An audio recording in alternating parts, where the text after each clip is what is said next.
ఈ యొక్క సాయంకాలపు స్త్రీల సహవాస కూడికకు కూడి వచ్చినటువంటి సహోదరులకు సహోదరులందరూ కూడా ప్రభుపక్షాన్ని తెలియజేసుకుంటాను. మనం ఎప్పుడు చెప్పుకునేదే ఈ స్త్రీల సహవాస కూడిక జరిపించుకున్నటకు కారణాలు ఏంటనేది. ఎందుకు జరిపించుకుంటున్నాం? ఇన్ని వారాల నుంచి మనం ఇన్ని నెలల నుంచి ఎందుకు జరిపించుకుంటున్నాం? స్త్రీలు బలంగా వాక్యం ఎదగాలని, వారు కుటుంబాన్ని కట్టుకుంటూ ఆత్మ సంబంధమైన సంఘాన్ని కూడా కట్టుకోవాలని చెప్పేసి స్త్రీలు వాక్యంలో బలంగా ఎదగాలని మనం ఏర్పాటు చేసుకోవడం జరిగింది. ఆ విధానంలోనే సహోదరులు ఎక్కడా కూడా మరి ఆటంకం పడకుండా, ఖర్చులకు వెనకాడకుండా సమయం ఇచ్చించుకొని ప్రతి వారం జరిగించుకున్నాం స్త్రీల సహవాస కూడిక. ఇలా జరిగించుకున్న క్రమంలో మనం ప్రారంభించినప్పుడు ఎలాగున్నామో ఇప్పుడు కూడా అలాగే ఉన్నాం అనుకో, ప్రతిఫలం ఉండదు. కాబట్టి సహోదరులు చెప్తున్నటువంటి వాక్యాన్ని బట్టి, చూపిస్తున్నటువంటి స్త్రీల యొక్క మనస్తత్వాన్ని బట్టి, మంచి స్త్రీలైతే మంచి లక్షణాలు, చెడు స్త్రీలైతే ఆ లక్షణాలు మనలో ఉండకుండా మనం యేసుక్రీస్తులకు మాదిరిగా ఆయన మనసు కలిగి జీవించేటట్టు ఉంటేనే ఈ యొక్క ఇన్ని వారాలు జరిగించినటువంటి ఈ కార్యక్రమాలకి ఒక అర్థం ఉంటుంది అన్నమాట. కాబట్టి ప్రతి వ్యక్తికి ఒక వయసు ఉండేది, కానీ వాక్యానికి వయసు ఉండదు. నేను చెప్పాలనుకున్నది ఏంటంటే, చెప్పే వ్యక్తి యొక్క వయసును మనం ఎప్పుడు అంచనా వేయకూడదు, తీసుకోకూడదు. చెప్పబడేటువంటి వాక్యాన్ని బట్టి మనం ఆలోచన చేయాలి, ఆ వాక్యాన్ని బట్టి మనం జీవిస్తూ ఉన్నారన్నమాట. కాబట్టి ఎప్పటిలాగా ఈ స్త్రీల సహవాస కూడికలో నేను చెప్పాలనుకున్న ఉద్దేశం ఏంటంటే, వాక్యపట్నంగా 118వ కీర్తన మన ఇందులో నుంచి ఒక అంశాన్ని చూద్దాం. 118వ కీర్తన 7, 8 వచనాలు, 8, 9 వచనాలు. కీర్తనలు 118వ కీర్తన 8, 9 వచనాలు. మనుష్యులను నమ్ముకొనుట కంటే యెహోవాను ఆశ్రయించుట మేలు, రాజులను నమ్ముకొనుట కంటే యెహోవాను ఆశ్రయించుట మేలు. ఈ యొక్క వాక్య భాగం నుంచి మనం చెప్పాల్సిన అంశం ఏంటంటే, దేవుణ్ణి ఆశ్రయించిన నరులు ధన్యులు. మనం కూడా భౌతిక సంబంధమైన జీవితంలో ఎంతో మందిని ఆశ్రయిస్తాం, ఎన్నో విషయాలను ఆశ్రయిస్తాం. అయితే నరులని ఆశ్రయించొద్దా అని కాదు, నరులు కూడా ఆశ్రయించాలి. అయితే మొట్టమొదటగా క్రైస్తవులుగా పిలువబడుతున్న మనం ఎవరిని ఆశ్రయించాలి? మనకి కష్టం వచ్చినా, రోగం వచ్చినా, ఆర్థిక ఇబ్బందులు వచ్చినా, సంఘం పతన స్థితిలో ఉన్నా మనం ఎవరిని ఆశ్రయించాలి? అయితే దేవుణ్ణి ఆశ్రయించిన వారు ఎటువంటి సత్ఫలితాలు పొందారు? దేవుణ్ణి ఆశ్రయించక కేవలం మనుషులను మాత్రమే, కేవలం నరులను మాత్రమే, కేవలం రాజులను మాత్రమే ఆశ్రయించిన వారు ఎటువంటి స్థితిలో ఉన్నారనేది ఈ యొక్క పాఠ్యాంశం యొక్క సారాంశం మనం ఆలోచిద్దాం ఒకసారి. కాబట్టి మనం దేవుని ఆశ్రయించుట నరులు ధన్యులు, దేవుని ఆశ్రయించిన నరులు ధన్యుల అంశాన్ని మనం ఆలోచిద్దాం. అసలు ఆశ్రయించుట అనే పదానికి అర్థం ఏంటంటే పర్యాయ పదాలు. ఒకటి ఆశ్రయించుట అనే పదానికి పర్యాయ పదాలు ఏంటంటే ఆధారపడటం, విచారించడం, నమ్ముకొనటం. ఆశ్రయించడం అనే పదానికి పర్యాయ పదాలు అన్నమాట. సరే, ఇప్పుడు మనం దావీదు గారు ఈ యొక్క దేవుని ఆశ్రయించే విషయంలో మాట్లాడేటువంటి కీర్తన చూడండి. 28వ కీర్తన 7వ వచనం. దావీదు గారు ఏమని మాట్లాడారో 28వ అధ్యాయం 7వ వచనం. యెహోవా నా ఆశ్రయము, నా కేడెము, నా హృదయము, ఆయన యందు నమ్మిక ఉంచెను గనుక నాకు సహాయం కలిగను. దావీదు గారి జీవితంలోనంట యెహోవా నా ఆశ్రయము, నేను యెహోవా మీదే ఆధారపడ్డాను, నేను యెహోవా దగ్గరని విచారణ చేశాను, ఆయనే నాకు కేడెము. కేడెము అంటే మనకు తెలుసు, ఆ యుద్ధ సైనికులు తమ మీద బాణాలు పడకుండా ఒక విల్లు ఉంటుంది చూసి, డాల్ అంటారు, అటువంటి డాల్ అన్నమాట కేడెము. యెహోవా నా ఆశ్రయము, నా కేడెము, నా హృదయము ఆయన యందు నమ్మిక ఉంచాను. ప్రతి విషయంలో దావీదు గారు దేవుని యందు నమ్మిక ఉంచాడు. ఆ ఫలితంగానే దావీదు గారు ప్రతి విషయంలో విజయం పొందారనమాట. ఏ విషయంలో వెనక తగ్గల దావీదు గారిని గొప్పగా దీవించాడు, గొప్పగా ఆశీర్వదించాడు దేవుడు. ఎందుకంటే ప్రతి విషయంలో దేవుని ఆశ్రయించాడు, ప్రతి విషయంలో దేవుణ్ణే నమ్ముకున్నాడు, ప్రతి విషయంలో ఆయనే నా ఆశ్రయం అనుకున్నాడు. కాబట్టి దావీదు గారు చేసిన ప్రతి అడుగులో విజయం దేవుడు సహాయంగా ఉన్నాడు అనమాట. అయితే దావీదు గారికి ఆ నమ్మకం ఉంది, నేను దేవుణ్ణి ఆశ్రయిస్తే, దేవుని గారిని నేను నమ్ముకుంటే ఆయన నాకు కేడెము, ఆయన నాకు ఆశ్రయ దుర్గము, ఆయన నాకు సహాయంగా ఉంటాడని దావీదు గారు నమ్మి మీరు కూడా కొనసాగండి అని చెప్పి తన పిల్లలకి చెప్పారు అనమాట. అలాగనే ఇంకో మాట కూడా చూడండి ఇదే విషయం మీద. ఇర్మియా గ్రంథం అంటే దేవునిని కాక నరుని ఆశ్రయిస్తే వారు ఏంటనేది ఇర్మియా గ్రంథం 17వ అధ్యాయం. ఇర్మియా గ్రంథం 17వ అధ్యాయం. ఇర్మియా గ్రంథం 17వ అధ్యాయం 5-7 వచనాలు చూడండి. యెహోవా ఇలాగు సెలవించుచున్నాడు, నరులను ఆశ్రయించి శరీరులను తనకు ఆధారముగా చేసుకొనుచు తన హృదయమును యెహోవా మీద నుండి తొలగించుకునివాడు శాపగ్రస్తుడు. చూడండి, కేవలం నరుల మీదే ఆధారపడితే, నరులనే ఆశ్రయిస్తే వారు ఏమన్నారు? శాపగ్రస్తుడు అంటాడు. అంటే మనుషులు అనే వాళ్ళు ఎలా ఉంటారంటే, మనం ఒక సజెషన్ వాళ్ళు అడిగినప్పుడు వాళ్ళు మేలైనదే చెబుతారని మనం అనుకోలేము. ఎందుకంటే మనుషులు ఒక మాట ఎలా ఉంటాయి అంటే, నేను నష్టపరిచే మాటలు చెబుతారు. నువ్వు కష్టాల్లో పోయి నేను ఒక పని చేయాలనుకుంటున్నాను, నాకు ఒక సహాయంగా నీ యొక్క హెల్ప్ చేయన్నప్పుడు వాళ్ళు బాగుపడేటువంటి మాటలు చెప్పరన్నమాట, నష్టపోయే మాటలే చెబుతారు. అంటే కేవలం మనుషుల మీద ఆధారపడితే, దేవుని మీద ఆధారపడకపోతే మొదటిగా నువ్వు శాపగ్రస్తుడిగా అన్నాడు ఇర్మియా గ్రంథకర్త. కాబట్టి దేవుని వాక్యం మొదటి నుంచి ఏం చెబుతుందంటే, నన్ను ఆశ్రయించండి, నన్ను ఆశ్రయించారనుకో నేను మీకు కేడెముగా ఉంటాను, నేను మీకు సహాయకరుగా ఉంటాను. మీరు నన్ను ఆశ్రయించకుండా కనుక రాజులను మనుషులను ఆశ్రయించారనుకో మీరు నష్టపోతారు అని దేవుడు ప్రారంభం నుంచి కూడా చెప్పుకుంటానే వస్తున్నాడు. ఇప్పుడు ఎప్పటిలాగే మనం చదువుకున్నటువంటి వాక్యపట్నం 118వ కీర్తన 8వ వచనం ఒక్కసారి చదువున్నాక.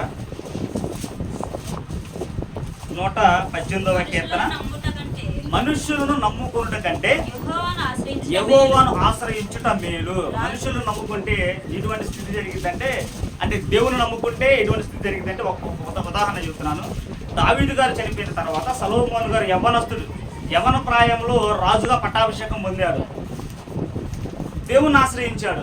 ప్రభువా, నేను యవ్వనంలో రాజునయ్యా, నా పరిస్థితి ఏంటి, నేను ఎలా ఈ రాజ్యాన్ని ఏలగలగాలి, ఈ రాజ్యాన్ని ఏలైన జ్ఞానాన్ని నాకు ప్రసాదించని చెప్పి దేవుని దగ్గరికి వెళ్ళి మొరపెట్టాడు. దేవుని ఆశ్రయించాడు. దేవుని ఆశ్రయించడం వలన గొప్ప జ్ఞానాన్ని దయచేశాడు దేవుడు. ఎంత జ్ఞానం అంటే, యేసుక్రీస్తు తర్వాత జ్ఞానవంతులు ఎవరైనా ఉన్నారు అంటే ప్రపంచంలో సొలొమోను గారు. అంత గొప్ప జ్ఞానాన్ని దేవుడు అనుగ్రహించాడు. దేన్ని బట్టి? సొలొమోను గారు దేవుని ఆశ్రయించాడు, దేవుని యొక్క విచారణ చేశాడు, దేవుని మీద ఆధారపడ్డాడు. ప్రభువా, నాకు జ్ఞానాన్ని తెచ్చాయి ఈ రాజ్యాన్ని ఏలటానికి అని. ఆయన కుమారుడు ఇంకొక ఆయన ఉన్నాడు, సొలొమోను గారు కుమారుడు రెహబాము. సొలొమోను గారు మరణించిన తర్వాత రెహబాము గారు పట్టాభిషేకం పొందిన తర్వాత ఆయన ఏం చేశాడు? దేవుణ్ణి ఆశ్రయించాల. నేను ఎలా రాజ్యాన్ని పరిపాలించాలి, నా రాజ్యాన్ని నేను ఎలా బాగు చేయాలి అని దేవుణ్ణి ఆశ్రయించాల. దేవుణ్ణి ఆశ్రయించకుండా కొంతమంది మనుషులను ఆశ్రయించాడు ఆయన, కొంతమంది యవనస్తులను ఆశ్రయించాడంట రెహబాము. వాళ్ళు ఏం చేశారు? తప్పుడు సలహాలు ఇచ్చారు. కొంతమంది రాజ్యంలో ఉన్నటువంటి ప్రజలు వచ్చి, అయ్యా మీ తండ్రి మా మీద మొయలేని భారాన్ని పెట్టాడు, అధిక పన్నులు మా మీద వసూలు చేశాడు, వాటిని తగ్గించాయి అన్నప్పుడు రెహబాము గారు అన్న సందర్భం ఏంటి? ఇంకా పెంచుతాను, ఇంకా బరువు చేస్తాను మిమ్మల్ని అని మనుషుల యొక్క మాట విని, నరుల యొక్క మాట విని ఏం చేశాడంటే, దేవుని యొక్క నుంచి ఆ సత్ఫలితాన్ని పొందుకోలేకపోయాడు రెహబాము. ఒక చెడ్డరాజుగా మిగిలిపోయాడు సొలొమోను రాజు, సొలొమోను గారి కుమారుడు. కాబట్టి దేవుణ్ణి ఆశ్రయిస్తేనేమో గొప్ప జ్ఞానంలో ఉంటాం, దేవుణ్ణి ఆశ్రయించి కూడా జస్ట్ కేవలం మనుషుల మీద ఆధారపడ్డాం అనుకో, ఇటువంటి ఇటువంటి ఏమంటారు వాటిని, ఇటువంటి నష్టాలు మనం అనిపించాల్సి వచ్చింది అనమాట. కాబట్టి దేవుణ్ణి ఆశ్రయించే విషయంలో మనం కామన్గా మన కుటుంబాలను మనం ఎక్కువ లోతులోకి పోయి ఆలోచించద్దు. మన కుటుంబాలలోనే దేవుణ్ణి ఆశ్రయించే విషయంలో మనం ఏ విషయాలు ఎక్కువ ఆశ్రయిస్తూ ఉంటాం మనకు తెలిసినవి. మనం ఏ విషయాల మీద ఎక్కువ దేవుడి మీద ఆధారపడతా ఉండి ఉంటాం? ఎక్కువగా అనారోగ్యం, ఇంకా సమస్యలు, ఇంకా ఎవరు వివాహం మీద ఆధారపడరా? ఇప్పుడు ఇళ్లలో తల్లిదండ్రులు ఉన్నప్పుడు, తల్లిదండ్రులకు పిల్లలు ఉన్నప్పుడు, పిల్లల భవిష్యత్తు కొరకు వచ్చే కోడల నిమిత్తము లేకపోతే వచ్చే అల్లుడి నిమిత్తము విజ్ఞాపనలు ఎవరు చేయరా దేవుడికి?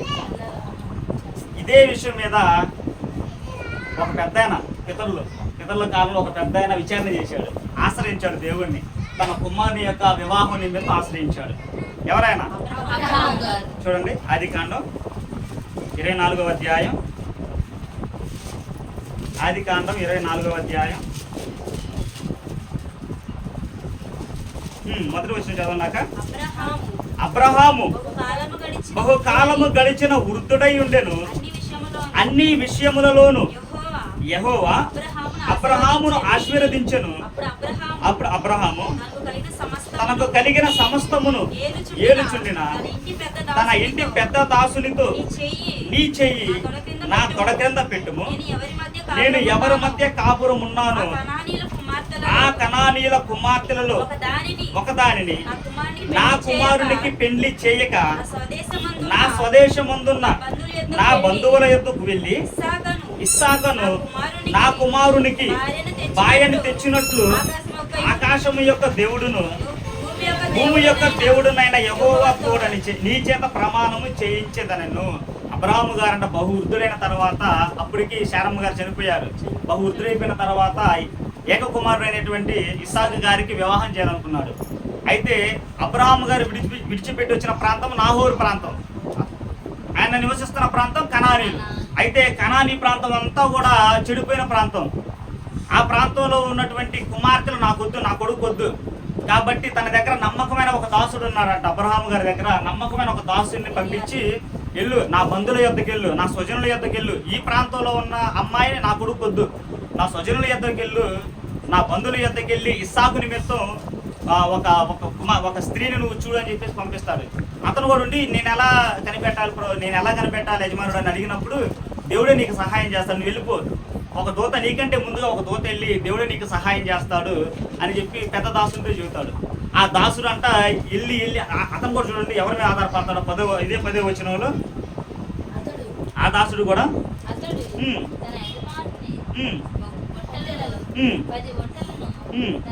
12వ వచనం, నా యజమానుడగు అబ్రహాము దేవుడైన యెహోవా నేను వచ్చిన కార్యమును త్వరలో సఫలము చేసి నా యజమానుడగు అబ్రహాము మీద అనుగ్రహము చూపుము, చిత్తగించుము, నేను ఈ నీళ్ల ఓట వద్ద నిలుచుచున్నాను కాబట్టి.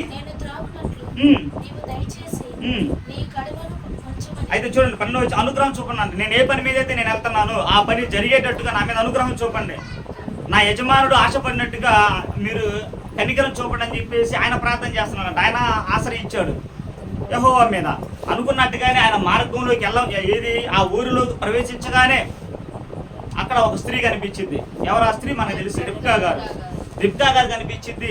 రిబ్కా గారి దగ్గరికి వెళ్ళి ఆమె చేసేటువంటి మేలును చూస్తాడు. ఆ ఇంటికి వెళ్తాడు. అబ్రహాం గారు పంపించినటువంటి విధానాన్ని మొత్తాన్ని చెబుతాడు. చెప్పిన తర్వాత లాబాన్ గారు ఏం చేస్తారు, ఓకే నా యజమానుడికి తోడు పంపించేస్తారు కూతుర్ని. రిబ్కాని ఇచ్చేసి వివాహం చేయడానికి అంగీకరించి తన స్వదేశానికి పంపిస్తారనమాట. పంపించిన తర్వాత చూడండి, ఒక్క మాట ఆమె గురించి చదువుకుని ముందుకెళ్దాం. కొద్దిగా మనం తెలుసుకున్నాం కాబట్టి ఈ విషయం చాలా వరకు 24:67 వచనం. 24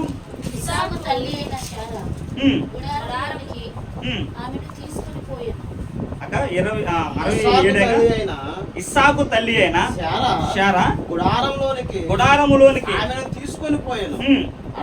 అట్లు అతడు రెబ్కాను పరిగ్రహింపగా ఆమె అతనికి భార్య ఆయను. అతడు ఆమెను ప్రేమించును. అప్పుడు ఇస్సాకు తన తల్లి విషయమై దుఃఖ నివారణ పొందెను. చూడండి, దుఃఖ నివారణ పొందారంట. అప్పటికి శారమ్మ గారు చనిపోయారు కదా, శారమ్మ గారు లేని లోటును రిబ్కా గారు తీర్చారంట. అంటే దేవుణ్ణి ఆశ్రయిస్తే, దేవుణ్ణి కనుక నమ్ముకుంటే, దేవుని యొక్క విచారణ చేస్తే చెప్పినటువంటి గొప్ప తల్లులు పుడతారు, కోడలుగా దొరుకుతారు. 12 మంది గోత్రకర్తల కంట ఇవ తల్లిందంట రిబ్కా గారు. చూడండి, అబ్రహాం గారు దేవుని ఆశ్రయించాడు కాబట్టి ఒక చక్కటి కోడలు, ఒక చక్కటి భార్య ఇస్సాకు గారికి లభించింది. అదే మనుషులను ఆధారం చేసుకుంటే, అంటే మనుషుల్ని ఆధారం చేసుకొని కనుక మన వివాహ వ్యవస్థలోకి వెళితే ఆ పరిస్థితులు ఎలా ఉంటుందో ఒక వచనం చూపిస్తా చూడండి మీకు. మనకి ఎటువంటి కోడలు, ఎటువంటి అల్లులు దొరుకుతారో చూడండి. ఆదికాండం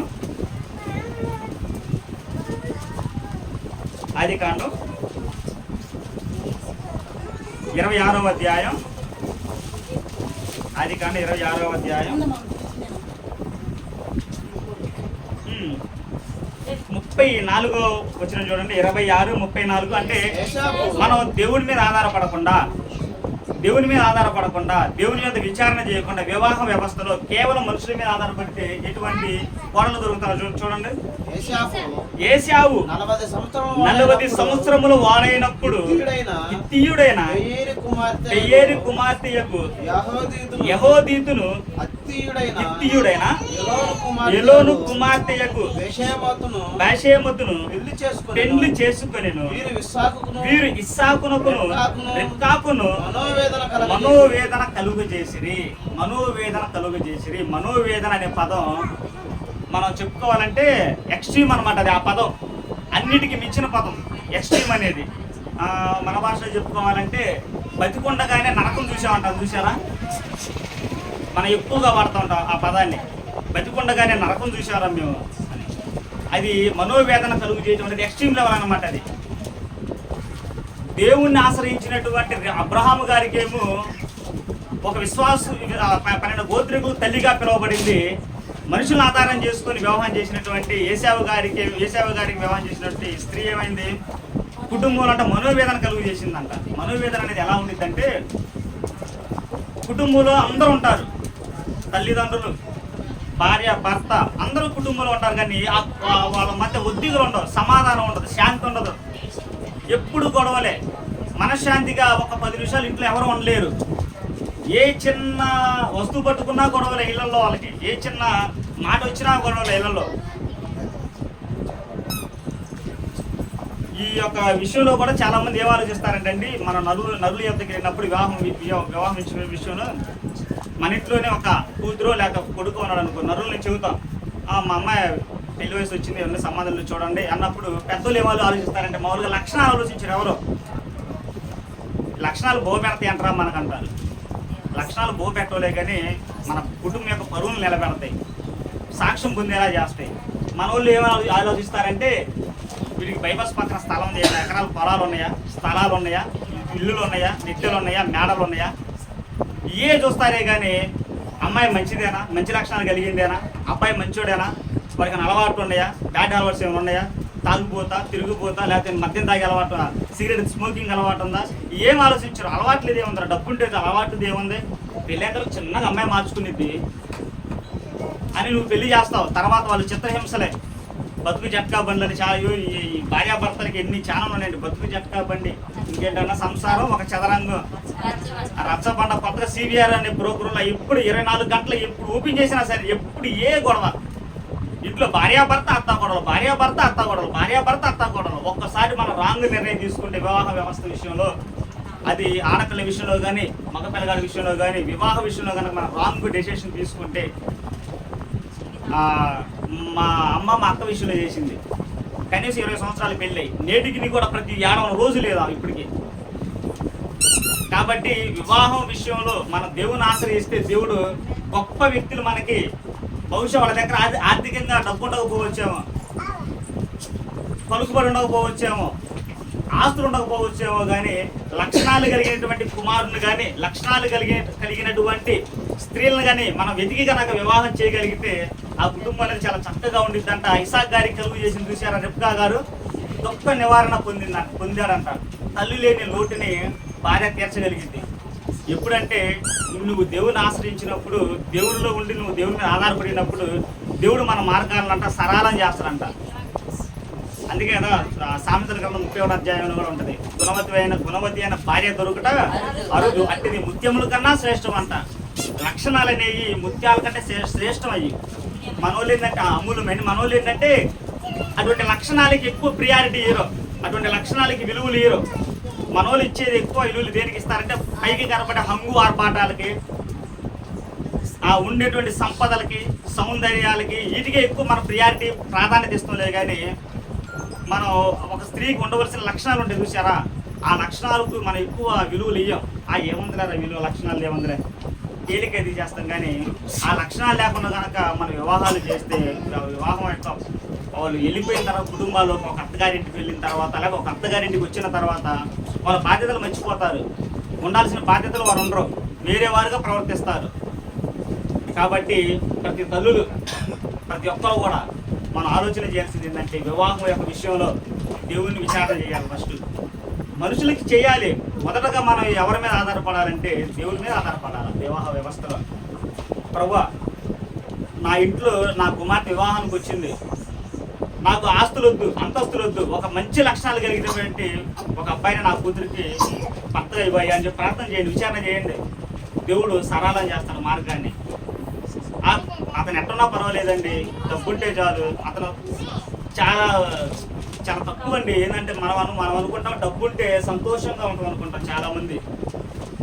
మొన్న ఒక 10 రోజుల క్రితం ఒక న్యూస్ చూసి, ఒక అతనికి ₹1,00,00,000 అన్న శాలరీ, ₹1,00,00,000 అన్న శాలరీ ఒక అతనికి, నెలకి ₹1,00,00,000 శాలరీ అతనికి. భార్య డైవర్స్ ఇచ్చేసిందంట. మేము అనుకున్నాం ఏది పిచ్చిదానిలాగా ఉంది, ₹1,00,00,000 అంటే అమ్మో ఎన్ని దేశాలు తిరగచ్చు,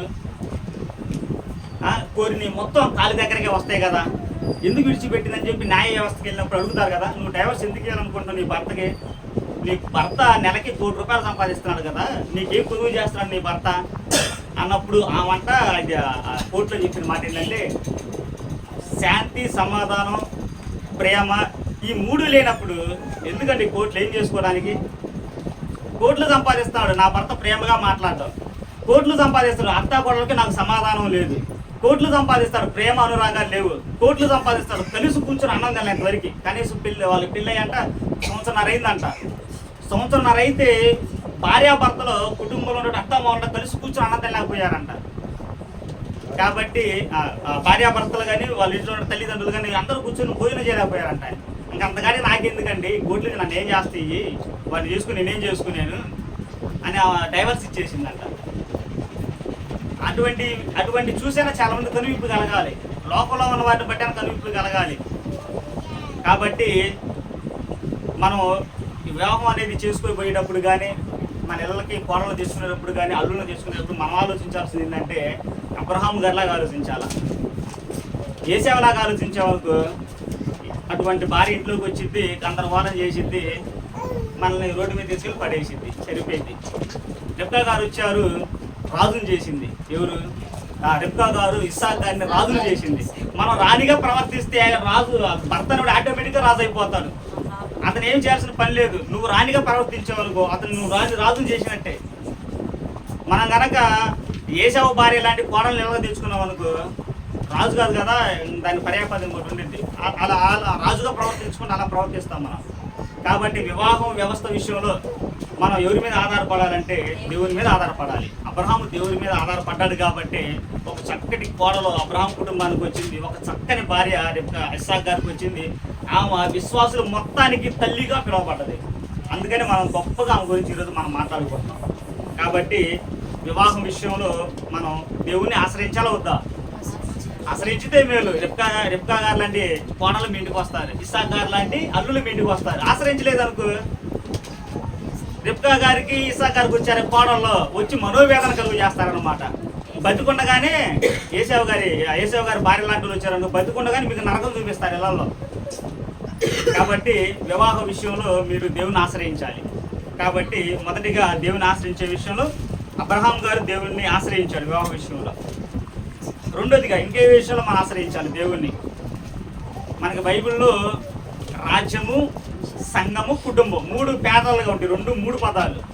కాబట్టి రాజ్య క్షేమ విషయమై మనం విచారణ చేయాలి దేవుని యొక్క. అలానే కుటుంబ క్షేమ విషయమై మన దేవుని యొక్క విచారణ చేయాలి. అలానే సంఘం యొక్క క్షేమ వృద్ధి దేవుని యొక్క విచారణ చేయాలి. అంటే ఈ 3 పదాలు ఎలా ఉంటాయి? పేదలుగా ఉంటాయి. కాబట్టి మనం హిజ్కియా రాజు దగ్గరికి వెళ్ళి ఒక సందర్భం ఆలోచిద్దాం. రాజ్య క్షేమాభివృద్ధి కొరకు ఆయన దేవుని యొక్క ఎలా విచారణ చేశాడనేది.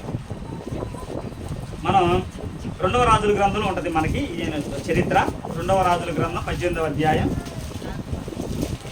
2వ రాజుల గ్రంథం 18వ అధ్యాయం. హిజ్కియా గారు యూదారాజు అనమాట, 13వ రాజు. తెలుసుగా మీకు. మామూలుగానే సొలొమోను గారు చనిపోయిన తర్వాత రాజ్యం ఏమైందంటే 2గా చీల్చబడింది. 10 గోత్రాల వాళ్ళు ఒక దేశం అయిపోయారు, 2 దేశాల వాళ్ళు ఒక దేశం అయిపోయారు. 10 గోత్రాలేమో ఇశ్రాయేలు రాజ్యంగా పిలువబడింది, 2 గోత్రాలేమో యూదా దేశంగా పిలువబడింది. కాబట్టి మనం యూదా దేశం గురించి మాట్లాడుకున్నాం. యూదా దేశానికి రాజు అయినటువంటి హిజ్కియా గారి గురించి మనం మాట్లాడుకున్నాం. ఇప్పుడు హిజ్కియా గారు రాజుగా ఉన్న సందర్భంలో ఏమైపోయిందంటే అశ్షూరులు వస్తున్నారు వాళ్ళ మీదకి. అప్పుడు రాజ్యాలు ఎలా ఉండేవి అంటే, రాజ్యాలు ఎలా ఆక్రమించుకునే వాళ్ళంటే వీళ్ళ బలంతో ఒక ప్రాంతం మీదకి వెళ్ళి వాళ్ళందరినీ భయపెట్టి లేకపోతే యుద్ధంలో వాళ్ళని ఓడించి ఆ రాజ్యాన్ని వీళ్ళు వశం చేసుకునేవాళ్ళు. మీకు అలెగ్జాండర్ గారి చరిత్రలు తెలుసుగా.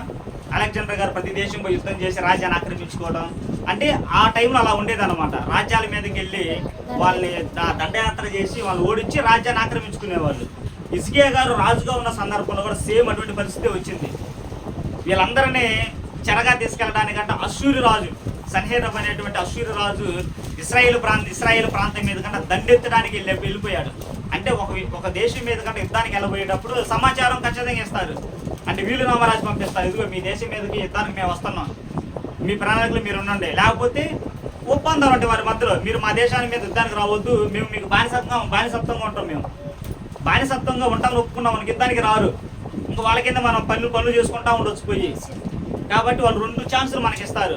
ఒకటి, మేము మీదకి యుద్ధానికి వస్తున్నాం, మీరు మాతో ప్రతిదాడి చేస్తారా, లేకపోతే మా కింద బానిసలుగా మీరు ఉంటారా అని హిజ్కియా గారు రాజుగా ఉన్నప్పుడు సమాచారం పంపించారు. రబ్షాకే అనేటువంటి ఒక సేనాధిపతి చేత సమాచారం పంపించారు. ఆయన వచ్చి ఏం మాట్లాడుతున్నాడు చూడండి. రబ్షాకే అనేటువంటి వచ్చి ఏం మాట్లాడుతున్నాడు. 18:19 వచ్చినాక చూడండి. 19 వచ్చిన చూడండి ఒకసారి. వారితో ఇట్లా నేను ఈ మాట హిజ్కియాతో తెలియజెప్పుడు మహారాజైన అశ్షూరు రాజు సెలవిచ్చినదేమనగా, నీవు ఇలాగూ చెప్పవలెను, నీవు నమ్ముకొను ఈ ఆశ్రయాస్పదము ఏ పాటి ప్రయోజనకారి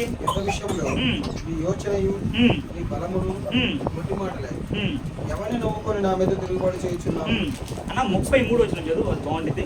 33 అంటే హిజ్కియా గారి దగ్గరికి వెళ్ళి, నువ్వు ఒకవేళ ఇతర రాజుల మీద ఆధారపడుతున్నావేమో, ఇతర రాజుల మీద నువ్వు ఆధారపడి మా మీద యుద్ధం చేయడానికి నువ్వేమన్నా సలహాలు పొందుతున్నావేమో, మేము అన్ని దేశాలు జయించామని చెబుతున్నాడు. చెప్పన్న 33 వచ్చిన చదువు. ఇప్పుడు హిజ్కియా మీకు బోధించు మాటలు వినవద్దు. హిజ్కియా గారు ధైర్యం చెబుతున్నాడు, ఏం భయపడొద్దు, దేవుడు మనకి విజయాన్ని కలుగు చేస్తారని ప్రజలతో చెబుతున్నప్పుడు మీరు హిజ్కియా మాట వినొద్దని చెబుతున్నారు. ఆ రాజు వచ్చి ఏదైనాను తన దేశమును అశ్షూరు రాజు చేతిలో నుండి విడిపించిన, ఆయన ఏ దేశం మీదకి వెళ్ళి యుద్ధం చేశాడో ఏ దేవత విడిపించలేకపోయింది. ఫిలిస్తీన్ల దేశంలో ఉన్న దేవత విడిపించలేకపోయింది. షోమ్రోను దేశంలో ఉన్న దేవత విడిపించలేకపోయింది. మీ దేవుడు విడిపిస్తాడా, మీరు హిజ్కియా నమ్ముతున్నారా అని మాట్లాడుతున్నాడు. యెహోవా మా చేతిలో నుండి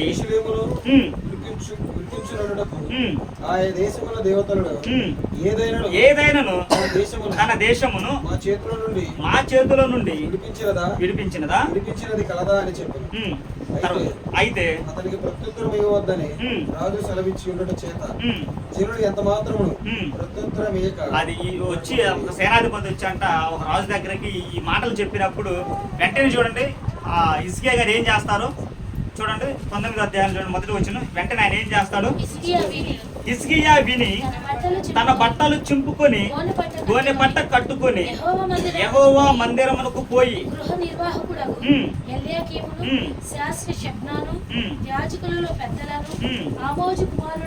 4 వచ్చిన చదవక, జీవము గల దేవుని దూషించుటకై అశ్షూరు రాజైన తన యజమాని చేత పంపబడిన రబ్షాకే పలికిన మాటలన్నీ నీ దేవుడని యెహోవా ఒకవేళ ఆలకించి నీ దేవుడని యెహోవాకు వినబడి ఉన్న ఆ మాటలను బట్టి గద్దించునేమో. కాబట్టి నిలిచిన శేషము కొరకు నువ్వు హెచ్చుగా ప్రార్థన చేయము. ఒక ప్రాంతం మీద కంటే ఒక రాజ్యం మీదకి ఒక ప్రమాదం వస్తున్నప్పుడు రాజు అయినటువంటి హిజ్కియా గారు చేసినటువంటి విధానం ఏంటంటే, అందరూ గోనె పట్ట కట్టుకోండి, చొక్కాలు చింపుకోండి, మోకాల మీద కూర్చోండి, ప్రార్థన చేయండి అన్నాడు. దేవుని ఆశ్రయించాడు. ప్రభువా, అశ్షూరీయులు చాలా పెద్ద దేశం, వాళ్ళు మా మీదకి వస్తున్నారు, మేమేం చేయాలి, మాకు ఆశ్రయం నువ్వే అని దేవుని యొక్క విచారణ చేసినప్పుడు దేవుడు హిజ్కియా యొక్క ప్రార్థన విని ప్రార్థన ఆలకించి హిజ్కియాతో ఒక అభయం ఇచ్చాడు. హిజ్కియా భయపడ మాకు, నేను నీకు కేడెము, నేను నీకు సహాయం, నువ్వు నన్ను నమ్మావు, నేను నీకు సహాయం చేస్తా. ఎటువంటి సహాయం తెలుసా, వారు మీ ప్రాంతాన్ని ఆక్రమించుకుందాం అనుకుంటున్నారు కదా, ఒక్క బాణం కూడా మీ ప్రాంతంలో పడదు, ఒక్క బాణం కూడా మీ ప్రాంతం మీద పడేటట్టు నేను చేయను అని హిజ్కియా గారికి ఆన్సర్ చూస్తాను ఆ ప్రార్థనకి. అలానే ఆ అశ్షూరీయుల రాజు అంటే ఆ ప్రాంతానికి వచ్చి ఇది వేరే కొంత దూరంలో బస చేస్తారు కదా, వేరే ప్రాంతం మీద వెళ్ళడానికి బస చేస్తారు కదా. ఈయన బస చేసినటువంటి 1,20,000 మందిని అంట ఒకే నైట్ కొన్ని సెకండ్లోనే. తెల్లారితే యుద్ధానికి పోవాలి వీళ్ళందరూ. అశ్షూరులు మొత్తం వచ్చి కాపు కాస్తారు ఈరా దేశం మీద పోవటానికి. ఒక్క సెకండ్లోనే రెప్ప పాటులోనే అందరిని చెప్పేసి యెహోవా దూత వచ్చి. చూడండి, రాజ్యక్షేమం కొరకు ఎప్పుడైతే మనం విజ్ఞాపన చేస్తామో, దేవుని ఆశ్రయిస్తామో, దేవుడు మేలు చేస్తాడు. మనం కూడా చాలా చోట్ల సంఘాలు బలహీనంగా ఉన్నప్పుడు, కుటుంబాలు బలహీనంగా ఉన్నప్పుడు మన దేవుడి మీద ఆధారపడటం, దేవుని యొక్క విచారణ చేయం. మనం మనుషులను ఆధారం చేసుకుంటాం, మనుషుల మీద ఆధారపడతాం, మనుషుల మీద ఆధారపడి వేరే వేరే వ్యక్తులుగా మనం ప్రవర్తిస్తాం. కాబట్టి సంఘానికి లేకపోతే సంఘము లేకపోతే రాజ్యం, కుటుంబం సమస్యలు వచ్చినప్పుడు, ఇబ్బందులు వచ్చినప్పుడు మనం దేవుని ఆశ్రయించాలి. ఎన్నిసార్లు అండి మనకి కొత్త నిబంధన పౌలు గారు సంఘం గురించి ఎన్నిసార్లు దేవునికి ప్రార్థన చేసి ఉంటాడు. రోమా సంఘంలో సమస్య, వెంటనే దేవునికి ప్రార్థన చేస్తాడు. ఫిలిప్పి సంఘంలో సమస్య, వెంటనే దేవునికి ప్రార్థన చేస్తాడు. కొరింథీ సంఘంలో సమస్య, వెంటనే దేవుడి మీద ఆధారపడతాడు. నరుల మీద ఆధారపడాలి, అది సెకండరీ. మొదటి ప్రాధాన్యత ఎవరికి చేయాలంటే, దేవుడు మొదటగా ఏది ఇష్టపడతాడంటే తనకి మొదటి స్థానం ఇస్తామే, అప్పుడు దేవుడు ఇష్టపడతాడు. మొదటి ప్రాధాన్యత ఆయన దేవుని విచారణ చేసేవాడు, దేవుని యొక్క విచారణ చేసేవాడు. తర్వాత తను చేసే పని తను చేసేవాడు, దేవుడు సఫలం చేసేవాడు మొత్తం. ఇన్ని సందర్భాలు ఆయన యొక్క శ్రమల గురించి కూడా వివరించుకుంటా ఉన్నప్పుడు, కొరింథీయులకు రాసిన 2వ పత్రికలో సమస్యల గురించి చెప్పుకుంటూ వచ్చినప్పుడు అనేక సార్లు నాకు ఓడల్లో, నదుల్లో ఆపదలు, కపట సహోదరుల వల్ల ఆపదలు అన్ని చెప్పుకుంటూ వచ్చి సంఘమును కూర్చిన చింత నాకు కలదు అంటాడు. కాబట్టి సంఘం గురించి కానీ, సంఘంలో ఇబ్బందులు ఉన్నప్పుడు, సంఘం కుంటిపడుతున్న సందర్భంలో, లేక కుటుంబం కుంటిపడుతున్న సందర్భంలో,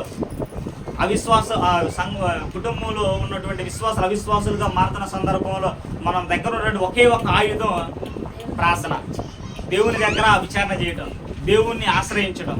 ఎందుకంటే దేవుణ్ణి ఆశ్రయించినటువంటి నరులు కానీ ఎవరు కూడా ఫెయిల్ అయినట్టు మనం గ్రంథంలోనే చూడం, బైబిల్లోనే చూడం. ఆయన ఆశ్రయించినటువంటి అన్యులైనా సరే చివరాఖరికి ఎవరు ఎందుకంటే యేసుక్రీస్తు జనంలో గొప్ప స్త్రీలు ఒక 5గురు కనపడతారు మనకి. వారిలో ఎరికో పట్టణం దగ్గర స్త్రీ రాహాబు గారు, అన్యురాలామ, ఏసియా, దేవుని ఆశ్రయించింది. ఆమె కూడా యేసుక్రీస్తు జనంలో ఒక పాలి భాగస్తురాలైంది. తర్వాత రూతు గారు ఎవరు? మోయాబీరాలు, అన్యురాలు, దేవుని ఆశ్రయించింది. క్రీస్తు యొక్క జనంలో ఆమె కూడా ఒక గొప్ప స్త్రీ అయిపోయింది. కాబట్టి అది అన్యులైనా సరే ఎవరైనా సరే దేవుణ్ణి ఆశ్రయిస్తే వాళ్ళ జీవితాలన్నీ కూడా చాలా వెలుగుగా కనపడతాయి. అన్నీ దేవుణ్ణి ఆశ్రయించకపోతే, ఏ విషయంలో కూడా మన దేవునికి మొదట ప్రాధాన్యత ఇవ్వకపోతే ఈ సక్సెస్ అయినటువంటి లైఫ్ ఒక్కడు కూడా మనకు కనిపించదు.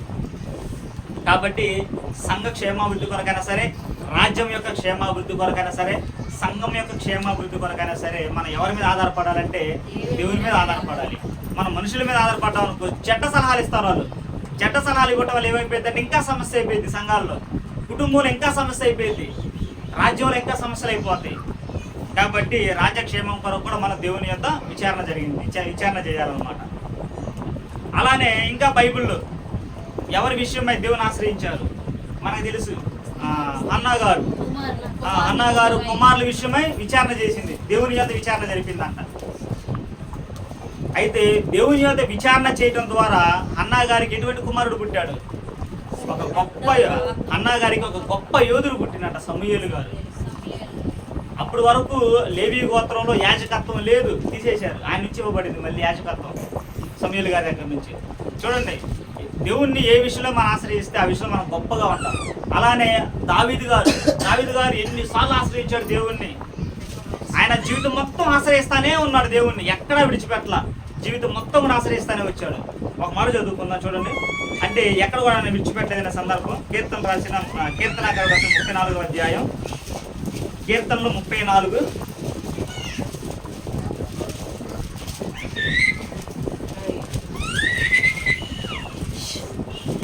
మీరు ప్రారంభంలో ఉండదు చూడండి. దావీదు అబీమెలెకు ఎదుట వెర్రివాని వలె ప్రవర్తించి అతని చేత తోలివేయబడిన తరువాత రచించిన కీర్తన అంట. అబీమెలెకు అనేటువంటి ఒక రాజు. దావీదు గారు బెత్షెబా గారితో తప్పు చేసిన తర్వాత దావీదు గారికి కొన్ని శిక్షలు వచ్చినాయి కదా. ఆ శిక్షలలో భాగంలో అబ్షాలోము చంపడానికి తరుగుతాడు దావీదు గారిని. ఆయన కొడుకును తప్పించుకొని అనేక ప్రాంతాలు, కొండల గుహలో తప్పించుకొని తిరుగుతూ ఉంటాడు. తిరుగుతున్న సమయంలో అబీమెలెకు అనే ఒక రాజు, అంతకుముందు దావీదు గారు యాంటీని కదా వాళ్ళకి, అబీమెలెకు రాజు అమ్ము నేను దావీదని తెలిసి అతను నన్ను చంపేస్తాడేమో అనుకుని అతను ముందు వెర్రివాని వల్ల ప్రవర్తించాడంట. మధ్యస్థిమితో లేనిలా ప్రవర్తించిందంట అతని దగ్గర, ఆ రాజు దగ్గర దావీదు గారు. ఆ స్థితిలో కూడా రచించిన కీర్తన అంటే ఇది.